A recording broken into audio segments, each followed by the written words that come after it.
নমস্কাৰ। মোৰ নাম শ্ৰী ৰাজু দত্ত। আজি এৰি পলু পোহা 4-5 বছৰমান হ'ল।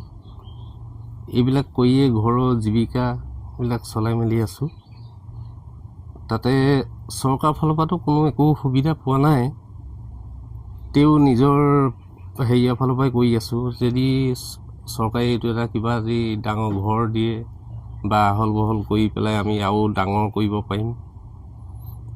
কেনেধৰণৰ সমস্যা হয় মানে পালন কৰিবলৈ? সমস্যা বিশেষ হৈ গ'ল পাতৰ কাৰণে। আমি পাত এতিয়া গছ কিছুমান ৰুইছোঁ যদি পাতৰ কাৰণে এতিয়া পাতবিলাকো বহুত দূৰৰ পৰা বিচাৰি আনিবলগীয়া হয়। এতিয়া বৰ্তমানতো এৰাপাততে পুহিয়ে মানে ডাঙৰ কৰিলোঁ। ডাঙৰ কৰি মানে পকি প্ৰায় 15-16 হাজাৰমান মুগা হ'ব। আৰু যদি ৰাইজে বিচাৰে মোৰ ফোন নম্বৰটো লৈ এইটো নম্বৰতে মানে যদি যোগাযোগ কৰে, আমাক ইয়াৰ পৰা এৰি পলু পাব, ভালেমান পাব। কি ৰাইজেই হওক বা ইয়াৰ ধাবাই হওক, ভালেমান মানে এৰি পলু পাব। যিহেতু চৰকাৰৰ এটা সুকীয়া বিভাগ আছে, ৰেচম বিভাগ, তেওঁলোকৰ বিষয়াসকল বা কৰ্মচাৰীসকল আপোনালোক যোগাযোগ কেতিয়াবা কৰিছেনে বাৰু? না, তেওঁলোকে যোগাযোগ নাই কৰা। কেনেধৰণৰ আশা কৰে চৰকাৰৰ পৰা? কেনেধৰণৰ আশা?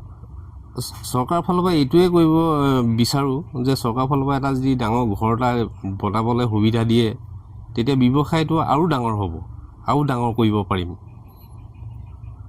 ডাঙৰ কৰিলে তেতিয়া আৰু ৰাইজে এইবিলাক কামত মানে আৰু 10জনেও মানে উৎসাহিত হ'ব।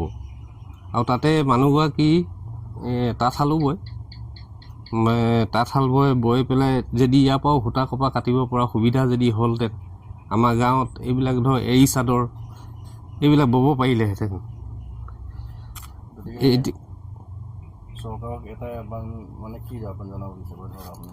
যদি এইখিনি সুবিধা কৰি দিয়ে আৰু সূতা কপা কাটিবলৈও যদি বিভাগবিলাকে যেনেকৈ কয়, আপোনালোকৰ কি নাম নাজানো কি বিভাগত পৰে, তেওঁলোকে যদি আহি এইবিলাক সহযোগিতা কৰে, তেতিয়াহ'লে আমাৰ এৰী কাপোৰবিলাক মানে ববলৈ পোৱা যাব আৰু মুগা পাতৰো বব পোৱা যাব। যিহেতু আমাৰ এখন চিলে এখন আছেই, মেচিন আছে, আৰু মানুহজনী উইভিঙৰ এগৰাকী চাৰ্টিফিকেট পোৱা মহিলা হয়।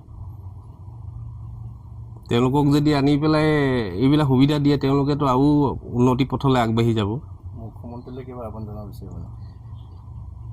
মুখ্যমন্ত্ৰীলৈ আহ্বান জনাবলৈ বিশেষকৈতো ঘৰটোৱে নাপালোঁ। আমাৰ ঘৰটো এতিয়াও পানী পৰে।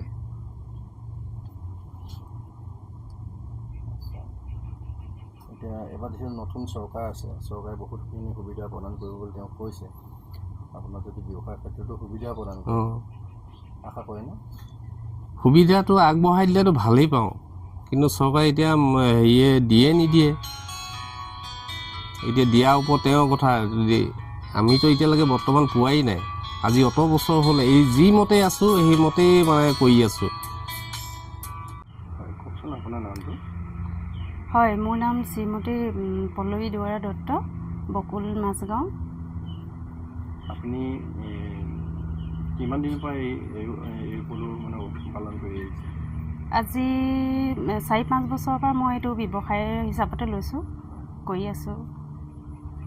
কেনেধৰণৰ আপোনাৰ উপাৰ্জন কেনেধৰণৰ হৈছে ব্যৱসায়? এনেকৈ বেছিকৈ হ'লে আৰু মানে বিক্ৰী কৰা হয়, আৰু ভালেই হৈছে। মানুহক তেনেকৈ অৰ্ডাৰো দিয়ে, তেনেকৈ মানুহে বিচাৰিও আহে, দিয়া হয় আৰু তেনেকৈ বিক্ৰী কৰি থকা হয়। এইবাৰ কিমান পালন কৰিছে? এইবাৰ যোৱাবাৰ অলপ কম আছিলে, যোৱাবাৰতকৈ এইবাৰ অলপ বেছি হৈছে। চৰকাৰৰ পৰা কিবা সুবিধা লাভ কৰিছেনে? চৰকাৰৰ পৰা তেনেকৈ সুবিধা এই বিষয়লৈ দিয়া নাই বা লোৱা নাই। নিজেই কৰি আছোঁ আৰু যিমানখিনি পাৰিছোঁ। আশা কৰেনে ধৰক চৰকাৰে যদি সুবিধা কৰি আপোনাৰ এই ব্যৱসায়টো আৰু অধিক মানে স্বীকৃতি কৰিবলৈ সক্ষম হ'ব? হয়, কৰিবলৈতো ডাঙৰকৈ মন যায়, বহলভাৱে কৰিব মন যায়। আৰু চৰকাৰে যদি তেনেকৈ সুবিধা কৰি দিয়ে, ঘৰ এটা লাগে প্ৰধানকৈ। ঘৰটো বহুত ডাঙৰেই লাগে, মানে ঠেক জেগা হ'লে অলপ ইহঁতক মানে পালন কৰিবলৈ অকণমান অসুবিধা হয়। বহুতখিনি জেগা লাগে। যদি বহল আহলকৈ ঘৰ এটা বনাই দিবলৈ যদি বা পাৰিলোহেঁতেন, নিজে হ'লেও বা চৰকাৰৰ ফালৰ পৰা যদি সুবিধা এটা দিয়ে, তেতিয়াহ'লে আমি অকণমান আগবাঢ়িব পাৰিলোহেঁতেন।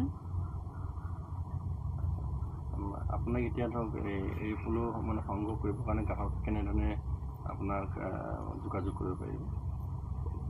এনেই যোগাযোগ কৰিব পৰা নম্বৰো দিয়া হয়, হোৱাটছএপ ফেচবুকতো দিয়া হয়, বা ওচৰে পাঁজৰে যিবিলাকে গম পায় তেওঁলোকে নিজেও আহে নিবলৈ।